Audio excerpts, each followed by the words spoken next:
दोस्तों, टॉपर्स तक चैनल में एक बार फिर से आप सभी दोस्तों का, प्यारे प्यारे छोटे भाइयों का स्वागत है।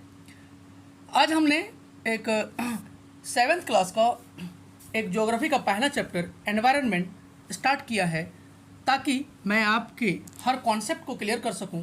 दोस्तों, जब तक आप छठी से लेकर के 10th तक कई एनसीईआरटी नहीं पढ़ेंगे, तब तक आपका एक कॉन्सेप्ट क्लियर नहीं होगा।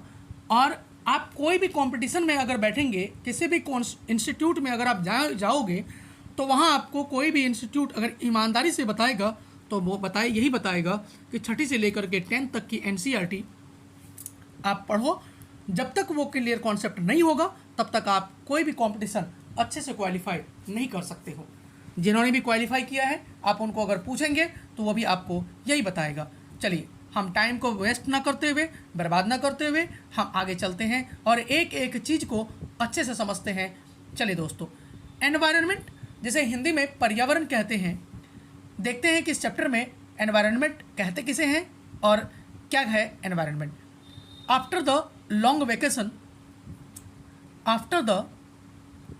Vacation when Ravi started going to school again, लंबी छुट्टियों के बाद जब रवि ने स्कूल जाना शुरू किया, he noticed that the only playground next to his school was dug up. देखा कि जिस प्लेग्राउंड पे, स्कूल का जो ग्राउंड था, मैदान था जहाँ पे बच्चे खेलते थे, वहाँ खुदाई हुई पड़ी थी। वहाँ ज़मीन जो है मिट्टी को खोदा गया था। देखते हैं क्यों। People said that a huge building with many flats will be constructed there. आसपास के लोगों ने बच्चों को बताया कि जिस मैदान पे आप सारे बच्चे खेलते थे, उन मैदान पर अब बच्चे नहीं खेल पाएंगे, क्योंकि यहाँ बड़ी बड़ी बिल्डिंग्स और बड़े बड़े फ्लैट्स जो है बनाए जाएगा। Ravi was almost in tears. Ravi के आंखों में आंसू आ गया। When he realised that the big playground with its soft grass, marigolds and butterfly is gone for ever. उसे देख करके बहुत ही दुख हुआ, सब बच्चों को दुख हुआ, क्योंकि जिस मैदान पर, जिस प्लेग्राउंड पर, जिस खेलने वाले मैदान पर वह खेलता था, जिस मैदान पर घास होता था, सॉफ्ट घास होते थे, जहाँ पे बटरफ्लाई उड़ता था, मक्खियाँ उड़ती रहती थी, वहाँ पे कभी भी ऐसे जगहों पे जा कर के अगर देखेंगे तो आपको बहुत ही आनंद आएगा, बहुत ही मज़ा आएगा। तो बच्चे तो ऐसे ही प्रकृति से प्यार करते हैं और करना भी चाहिए सबको। तो कह रहा है कि पूरे देश में तो यही होता जा रहा है कि धीरे धीरे जैसे जैसे पॉपुलेशन बढ़ रहा है, वैसे वैसे जहाँ जहाँ खेल का मैदान था, जहाँ जहाँ घास था, उन जगह बड़े बड़े फ्लैट्स बनते चले जा रहे हैं और जो घास था वो ख़त्म होते चले जा रहे हैं। चलिए देखते हैं। He shared his feelings with his classmates. जब वो अपने स्कूल गया, क्लास गया, तो उसने अपने दुख को अपने दोस्तों के बीच में शेयर किया। In the assembly the principal too sadly observed see how are environment is changing. जब वह प्रेयर में गया, स्कूल के जब प्रेयर ग्राउंड में गया, तो वहाँ प्रिंसिपल सर ने, उस स्कूल के जो प्रिंसिपल सर थे, उन्होंने कहा कि देखो बच्चों, कितनी दुख की बात है, आज हमारा एनवायरनमेंट बड़ी तेज़ी से बदल रहा है, बड़ी तेज़ी से चेंज हो रहा है। In the class Ravi asked his teacher. अब ये बच्चा जो है थोड़ा सा क्वेश्चन पूछने वाला बच्चा था, और ऐसे सभी बच्चों को होने ही चाहिए कि आपके मन में जो जिज्ञासा है उसको पूछना ही चाहिए। तो वही कह रहा है कि जब यह टीचर से मिला क्लासरूम में, तो इसने टीचर को तुरंत ही पूछा, sir what is environment. Sir, environment किसे कहते हैं। अभी हमारे प्रिंसिपल सर ने प्रेयर में बताया कि हमारा एनवायरनमेंट बड़ी तेज़ी से चेंज हो रहा है। हमारा एनवायरनमेंट देखो कैसे चेंज हो रहा है। सर, एनवायरनमेंट क्या है, आप मुझे क्लियरली बताएं। Whatever you see in our surroundings said the teacher. Teacher ने कहा, आपके चारों ओर आपको जो भी वस्तुएं दिखाई देता है, जो भी चीज़ दिखाई देता है, वो आपका एनवायरनमेंट है।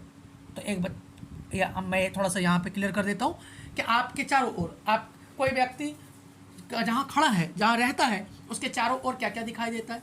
उसके चारों ओर उसे बिल्डिंग्स दिखाई देते हैं, उसके चारों ओर से झरने दिखाई देते हैं, उसे नदियाँ दिखाई देता है, उसे पेड़ पौधे दिखाई देते हैं, उसे सड़कें दिखाई देता है, उसे जानवर दिखाई देता है, उसे मनुष्य दिखाई देता है, उसे ब्लैक बोर्ड दिखाई देता है, उसे टीचर दिखाई देता है, यानी उसे पंखे दिखाई देता है, उसे छत दिखाई देता है।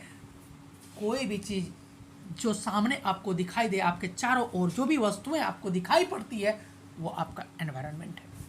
रवि थॉट्स अलाउड, रवि ने बहुत जोर से बोला, that means the school building, tables, chairs in the classroom, even the open field, the road, the garbage, my friends, all are parts of environment. कितना देखो, कितना अच्छे से बताया इन्होंने, इस बच्चे ने, कि कहा सर आपके अकॉर्डिंग जहाँ मैं बैठा हूँ क्या स्कूल की बिल्डिंग एनवायरनमेंट है? क्या टेबल, चेयर्स, क्लासरूम, इवन जो हमारा ओपन फील्ड होता है, जो खुला मैदान है, क्या वो हमारा एनवायरनमेंट है? क्या सड़कें हमारे एनवायरनमेंट है? क्या हमारे गार्बेज, कूड़े कचरे हमारे एनवायरनमेंट हैं? क्या हमारे दोस्त हमारे एनवायरनमेंट हैं? देखते हैं क्या कहा इसका टीचर ने। कह रहा है yes said the teacher, teacher ने कहा यस बिल्कुल, जो भी चीज़ें आपको दिखाई पड़ती है आपके सामने अगर आपका टीचर दिखाई पड़ता है, आपके सामने अगर लोग दिखाई पड़ते हैं, आपके सामने ब्लैक बोर्ड दिखाई पड़ता है, आपके सामने डेस्क चेयर दिखाई पड़ता है, वो आपका एनवायरनमेंट है। कह रहा है बट वेट, लेकिन इसके टीचर ने कहा रुको, some objects are created by nature, for example mountains, rivers, trees, animals. इसके टीचर ने कहा थोड़ा सा रुको, इतना मत उड़ो बच्चे। इनके टीचर ने कहा कि कुछ चीज़ों को तो प्रकृति ने बनाया है, नेचर ने बनाया है, जैसे माउंटेन्स मतलब पहाड़, पर्वत, इनको, नदियों को, पेड़ पौधों को, जानवरों को, इन सबको किसने बनाया है? प्रकृति ने, गॉड ने। Others are made by people, और कुछ जो चीज़ें हैं वो पीपल ने, हम लोगों ने, मनुष्यों ने बनाया है। जैसे example roads, cars, clothes, books. Roads, सड़कों को किसने बनाया? गॉड ने नहीं बनाया। हम लोगों को भले ही गॉड ने बनाया, मनुष्य को, जानवरों को भले ही गॉड ने बनाया, लेकिन सड़कें हम लोगों ने बनाया, मनुष्यों ने बनाया। गाड़ियाँ हम लोगों ने बनाया, कपड़े हम लोगों ने बनाया, बुक्स हम लोगों ने बनाया। तो दो प्रकार की चीज़ें हैं। एक तो ये हो गया nature by, created by nature, और दूसरा हो गया क्रिएटेड बाय पीपल। अब आगे देखते हैं। Now work in pairs, correct, group में काम करो। Make a list with your classmates sitting next to you, और the creation of nature and by the human beings. आप एक लिस्ट बनाओ जिसमें किन किन चीज़ों को प्रकृति ने बनाया है और किन किन चीज़ों को हम लोगों ने बनाया है, उसकी एक लिस्ट बनाओ और मुझे दिखाओ। थोड़ा सा यहाँ देख लेते हैं। कह रहा है environment in are basic life support system. Environment जो है हमारे जीवन के बेसिक लाइफ के सपोर्ट के लिए, सपोर्ट सिस्टम के लिए बहुत कंपलसरी है। It provides the air we breathe. Environment क्या करता है? हमें हवा उपलब्ध कराता है, और उससे क्या होता है? हम लोगों में ग्रोथ होता है, हम लोग बढ़ते हैं। द वाटर द ड्रिंक, पानी उपलब्ध कराता है जिसे हम पीते हैं। द फूड वी ईट, भोजन उपलब्ध कराता है जिसे हम खाते हैं। And the land where we live, और ज़मीन उपलब्ध कराता है, भूमि उपलब्ध कराता है, धरती उपलब्ध कराता है जिस पर हम लोग रहते हैं। समझ में आ रहा है दोस्तों? समझ में आ रहा हो तो एक बार कमेंट जरूर करो बच्चों। How do human beings modify this natural environment. कह रहा है कि किस प्रकार से मानव ने नेचुरल एनवायरनमेंट को पूरी तरह बदल डाला। प्रकृति ने तो इसे बहुत अच्छे से बनाया था, लेकिन हम लोगों ने किस प्रकार इस एनवायरनमेंट को तहस नहस कर दिया, चौपट कर दिया। The car fumes pollute the air, car से जो धुएं निकलते हैं वो हवा को क्या करते हैं? प्रदूषित करते हैं। Water is collected in a pot, food is served in a vessels, and land is used to build factory. कह रहा है कि पानी को हम लोग पॉट में कलेक्ट कर लेते हैं, भोजन को हम लोग विजुअल्स में, और जो ज़मीन है उसका इस्तेमाल हम लोग फैक्ट्री बनाने में करते हैं। ह्यूमन बींग्स, वे कह रहा है ह्यूमन बींग्स मेक कार्स, मनुष्य ने कार बनाना शुरू कर दिया। Mills, factories and manufacture containers. This is how human beings modify natural environment. मनुष्यों ने जब इस तरह की चीज़ें बनाना शुरू कर दिया तो किस प्रकार मनुष्यों ने प्रकृति को चेंज करना शुरू कर दिया, एनवायरनमेंट को मॉडिफाई करना शुरू कर दिया। थोड़ा सा इसको भी देख लेते हैं। Ravi, Paramjit, Jessie, Mustafa, Asha were all excited about making the list. ये सारे बच्चे जो क्लास में थे वो लिस्ट बनाने के लिए बहुत ही एक्साइटेड थे कि मैं बाय क्रिएटेड नेचर के द्वारा और ह्यूमन क्रिएटेड के द्वारा कौन कौन सी चीज़ें मानव ने बनाया है और कौन कौन सी चीज़ें प्रकृति ने बनाया है, उसकी लिस्ट ये लोग बनाने लग गए। ऑल्सो आस्क्ड इकबाल ने इन सब से पूछा, it's all because our needs. कह रहा है जो भी चीज़ हमारे ज़रूरत की चीज़ें हैं दे आर, जो भी चीज़ें हमारे ज़रूरत की चीज़ें हैं इंक्रीजिंग बाय द डे, वो दिन प्रतिदिन जो है उसमें संख्या में बढ़ोतरी होती जा रही है। वी आर, कह रहा है, we are there for modify and at times even destroying our natural surroundings. The teacher replied, उसके टीचर ने रिप्लाई किया कि हमारे सराउंडिंग्स में, हमारे वातावरण में जो भी चीज़ें हम डिस्ट्रॉय करते जा रहे हैं, बर्बाद करते जा रहे हैं, उसमें सुधार करते चले जा रहे हैं, तो इससे हम अपना ही एनवायरनमेंट को पॉल्यूट कर रहे हैं, ख़राब कर रहे हैं। थोड़ा सा दोस्तों यहाँ पे भी हम लोग समझ लेते हैं, क्वेश्चन यहाँ से कई बार पूछा जाता है कि कंपोनेंट्स ऑफ एनवायरनमेंट, एनवायरनमेंट का कंपोनेंट्स क्या है, थोड़ा सा इसको भी हम लोग देख लेते हैं। एनवायरनमेंट का कंपोनेंट्स 3 है, एक तो नेचुरल है, दूसरा ह्यूमन है, तीसरा ह्यूमन मेड है। थोड़ा देखते हैं क्या क्या चीज़ें हैं, नेचुरल क्या क्या चीज़ें हैं उसको थोड़ा सा देखते हैं। नेचुरल में एटमॉस्फेयर है, वाटर है और लैंड लिथोस्फेयर है, यानी धरती को, हवा को और पानी को, ये नेचुरल एनवायरनमेंट है। इसको प्रकृति ने बनाया है, हम लोगों ने नहीं बनाया। जिन चीज़ों को प्रकृति ने बनाया हो, जिन चीज़ों को नेचर ने बनाया हुआ हो, उसे नेचुरल एनवायरनमेंट कहते हैं। दूसरा है ह्यूमन मेड, जिसे मानव ने बनाया हो। जैसे मानव ने क्या क्या बनाया, बिल्डिंग बनाया, मानव ने क्या क्या बनाया, पार्क्स बनाया, मानव ने क्या क्या बनाया, ब्रिज बनाया, रोड्स बनाया, और क्या बनाया भाई, और क्या बनाया, तो इंडस्ट्रीज बनाया, मॉन्यूमेंट्स बनाया। ये सारे चीज़ें जिसे मानव ने बनाया हो उसे ह्यूमन मेड एनवायरनमेंट कहते हैं। एक और है दोस्तों, ये क्या है, ह्यूमन के द्वारा, ये ह्यूमन इंडिविजुअल, ह्यूमन जो है, ह्यूमन जो है एनवायरनमेंट के जो रूप है उसको देखते हैं हम लोग थोड़ा सा कि एक तो इंडिविजुअल है, दूसरा फैमिली है, दूसरा कम्युनिटी है, तीसरा रिलीजन है, एजुकेशन है, इकोनॉमिक है, पॉलिटिकल सिचुएशन। इन सब को ह्यूमन एनवायरनमेंट कहते हैं। इंडिविजुअल एक व्यक्ति, फैमिली हम ही लोगों ने फैमिली बनाई, कम्युनिटी बनाया हम लोगों ने, कई सारे लोग जहाँ रहते हैं उसे कम्युनिटी कहते हैं। धर्म को भी हम ही लोगों ने बनाया, हिंदू मुस्लिम सिख ईसाई बौद्ध जैन पारसी। एजुकेशन शिक्षा भी हम ही लोगों ने बनाया, इकोनॉमी हम ही लोगों ने बनाया, जो पॉलिटिकल सिचुएशन है वो भी हम ही लोगों ने डेवलप किया। तो इस प्रकार जो कंपोनेंट्स है एनवायरनमेंट के वो 3 हैं, वो हमने अभी अच्छे से देखा। एग्जाम में कई बार ये पूछा जाता रहा है।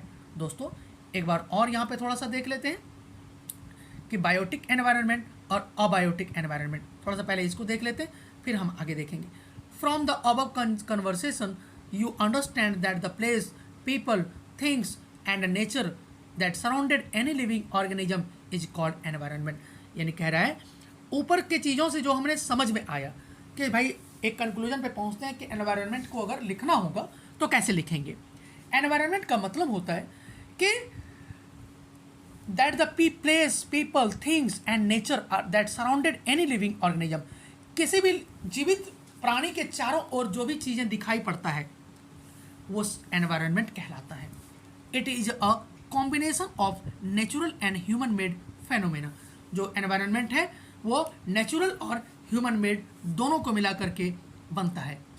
while the natural environment refers to both biotic and abiotic conditions existing the earth। कह रहे हैं नेचुरल जो एनवायरनमेंट है वो बायोटिक और अबायोटिक में डिवाइड किया गया है। थोड़ा सा इसको भी देख लेते हैं, बायोटिक क्या है। बायोटिक और abiotic, the world of living organisms is called biotic. जो भी चीज़ें जीवित है, जो भी चीज़ें जैसे कीड़े मकोड़े हैं, जानवर है, मनुष्य है, मछली की प्रजाति है, पेड़ पौधे हैं, जो भी चीज़ें जीवित है, लिविंग थिंग्स है, वो बायोटिक। और अबायोटिक का मतलब है जो भी चीज़ें नॉन लिविंग थिंग्स हैं, जैसे पहाड़ है, पर्वत है, जैसे पहाड़ है, पर्वत है, जो भी चीज़ें नॉन लिविंग थिंग्स है वो सारा जो डेस्क है, बेंच है, गद्दे हैं, चेयर है, बुक्स है, मोबाइल फ़ोन है, कपड़े हैं, ये सारा अबायोटिक है क्योंकि ये जीवित नहीं है, ये लिविंग थिंग्स नहीं है, ये मरा हुआ है, ये एक जगह से दूसरी जगह जा नहीं सकता है। लिविंग थिंग्स और नॉन लिविंग थिंग्स में तो देखेंगे आगे चल करके हम कि लिविंग थिंग और नॉन लिविंग थिंग किसे कहते हैं। थोड़ा सा और यहाँ समझ लेते हैं कि लिविंग थिंग का मतलब है जो जीवित हो, जो चल फिर सकता हो, जो भोजन बना सकता हो या भोजन खा सकता हो, जो सांस ले सकता हो, वो लिविंग थिंग्स। और नॉन लिविंग थिंग्स का मतलब है जो एक जगह स्टेबल हो, स्थिर रहता हो, भोजन नहीं बनाता हो, खा नहीं सकता हो, दौड़ भाग नहीं कर सकता हो, एक जगह स्थिर रहता हो, उसमें सांस लेने की क्षमता नहीं हो, उसे नॉन लिविंग थिंग्स। जैसे हमने बताया, मेरे घर का दीवार, मेरे घर में ब्लैक बोर्ड है, मेरे घर में चेयर है, मेरे घर में जो शर्ट हम पहनते हैं, मेरे घर में जो चेयर है, वो सारा नॉन लिविंग थिंग्स है, वो सारा अबायोटिक है। आगे देखते हैं दोस्तों, ह्यूमन एनवायरनमेंट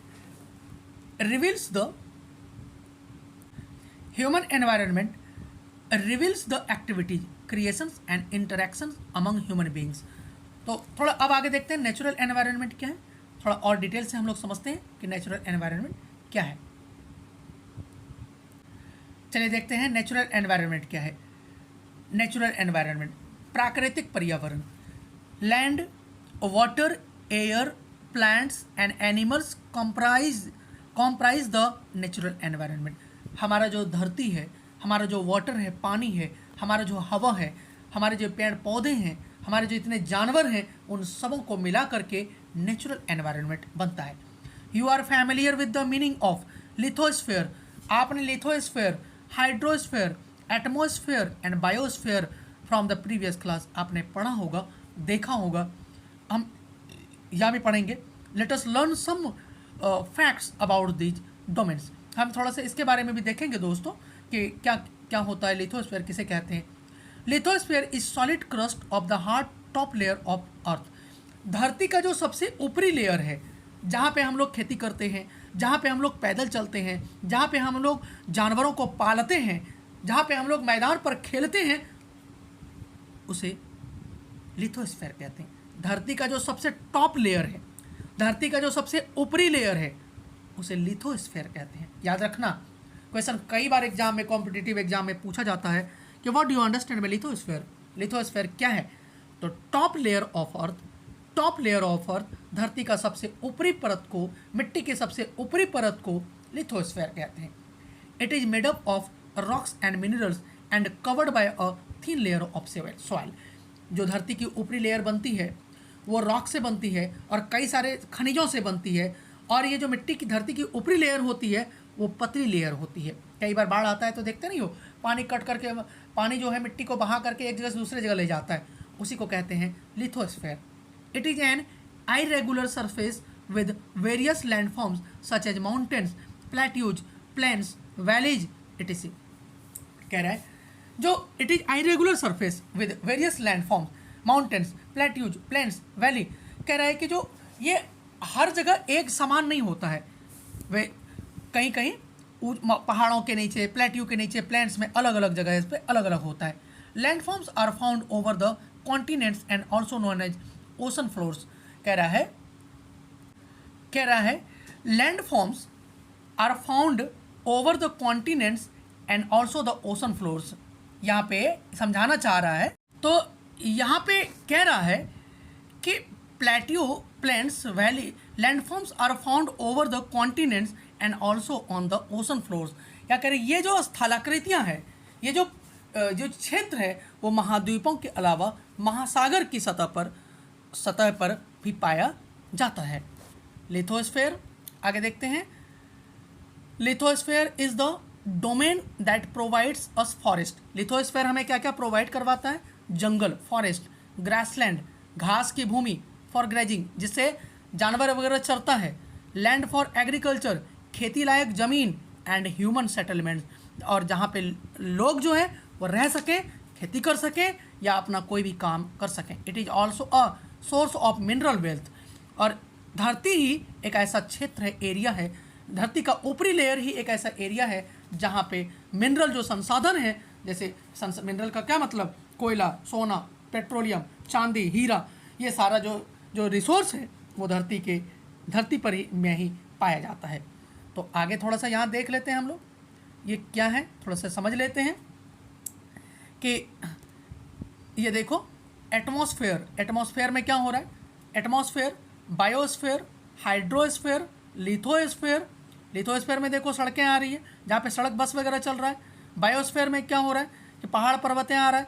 हाइड्रोस्फीयर में भी कहाँ क्या हो रहा है कि जहाँ पे झरने हैं, नदियाँ हैं, हाइड्रोस्फीयर, और एटमॉस्फेयर में जहाँ पे हवाई जहाज वगैरह उड़ता है वो एटमॉस्फेयर कहलाता है। तो थोड़ा सा इसको हमने देखा, और भी चीज़ें क्लियर होगा जब आप इसे समझेंगे। Where does the water you use in your home and school come from. कह रहे जब आप स्कूल जाते हो, जब आप घर पे रहते हो, तो आप पानी तो पीते होगे। Make a list of different usages of water in our daily life. कह रहे जो डेली लाइफ में, डेली यूज में जो पानी का इस्तेमाल आप कहाँ कहाँ करते हो, थोड़ा उसकी लिस्ट बनाओ, तो तब तो पता चले कि हम कितना पानी बर्बाद करते हैं, कितना पानी यूज करते हैं। Have you seen anyone wasting water. कितना पानी हम वेस्ट करते हैं, कितना पानी हम बर्बाद करते हैं, तभी तो पता चलेगा बच्चों। केवल पानी को बर्बाद करने से पानी नहीं बचेगा।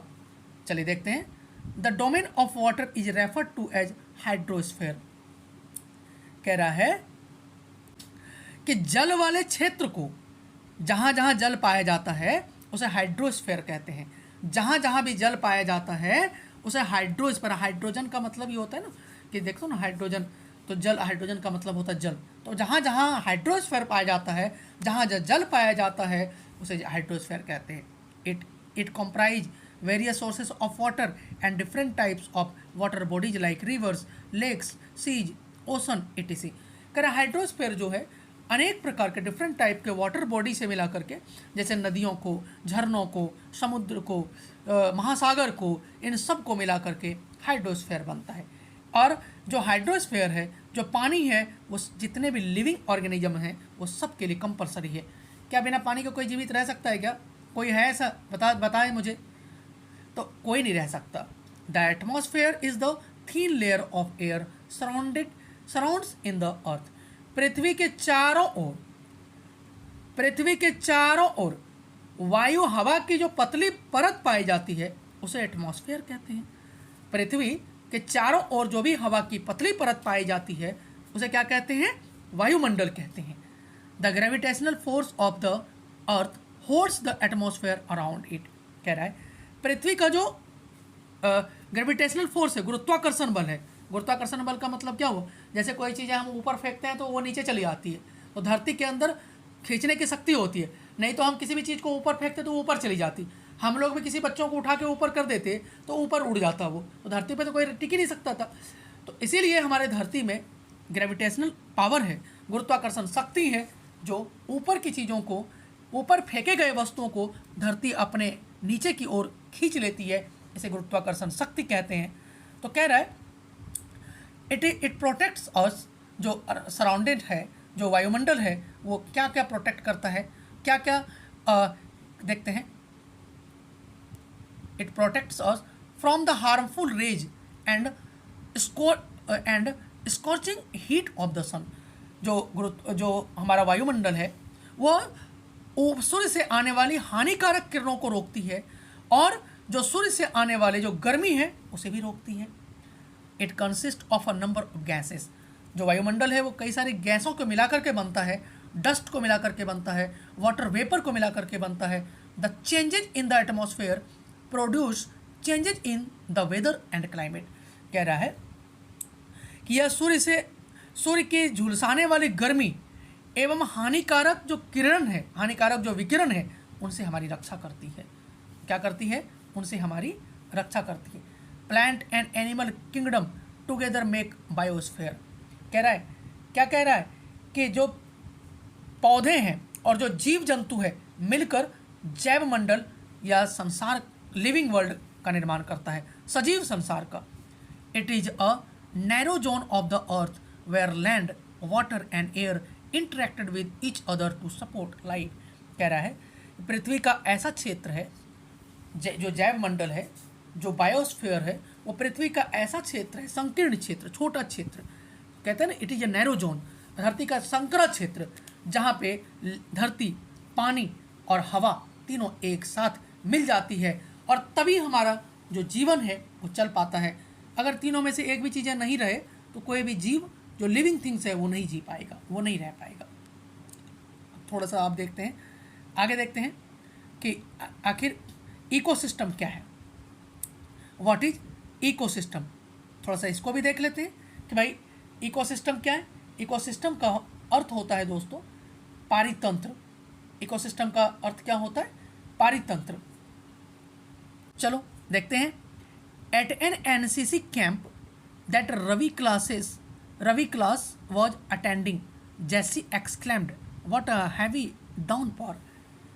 रवि की कक्षा का एक एनसीसी कैंप में जेसी ने, एक लड़का था, आश्चर्य से पूछा कि कितना मूसलाधार बारिश हो रही है। जेसी एक्सक्लेम्ड, एक्सक्लेम्ड का मतलब होता है किसी भी चीज़ को बहुत खुशी के साथ पूछना, घोषणा के साथ पूछना, सरप्राइज के साथ पूछना कि यहाँ पे कितनी अधिक बारिश हो रही है। It remains me of my home in Kerala. भाई उन्होंने कहा इससे मुझे अपना केरल याद आ गया। उस बच्चे ने कहा कि यहाँ जो बारिश हो रही है तो हमें अपना घर केरल याद आ गया।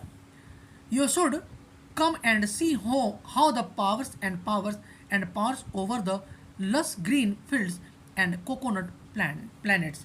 कह रहा है जब आप केरल आओगे तो आप देखोगे कि हमारे केरल में हरे भरे खेत, नारियल का बागान और लगातार वहाँ बारिश होती है, हमेशा बारिश होता रहता है।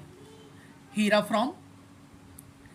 From Jaisalmer exclaimed, we get no rains, we see only kikar and sand as far the eyes from see, but you also find camels, said Ravi. Heera ने कहा कि आप हमारे यहाँ जैसलमेर आओ और जैसलमेर आने के बाद देखोगे हमारे यहाँ तो बारिश पड़ता ही नहीं है। हमारे यहाँ कीकर के पेड़ मिलेंगे, चारों तरफ बालू ही बालू मिलेंगे, जहाँ तक नजरें जाएगी वहाँ तक आपको बालू ही बालू मिलेंगे। But you also find camels, लेकिन आप ऊंट को देख सकते हो, ऐसा रवि ने कहा। क्योंकि इस क्लास में पढ़ने वाले जो बच्चे थे वो 6-7 राज्य से थे और अपने राज्य के बारे में सब बता रहे हैं कि कौन से राज्य की क्या क्या विशेषताएं हैं। तो जो राजस्थान है जहाँ डेजर्ट एरिया है वहाँ बारिश नहीं होती है, सूखा पड़ता है, गर्मी बहुत अधिक होता है। वहाँ जो पेड़ पौधे पाए जाते हैं ऐसे ही पेड़ पौधे पाए जाते हैं जो लंबे समय तक बिना पानी का सर्वाइव कर सके।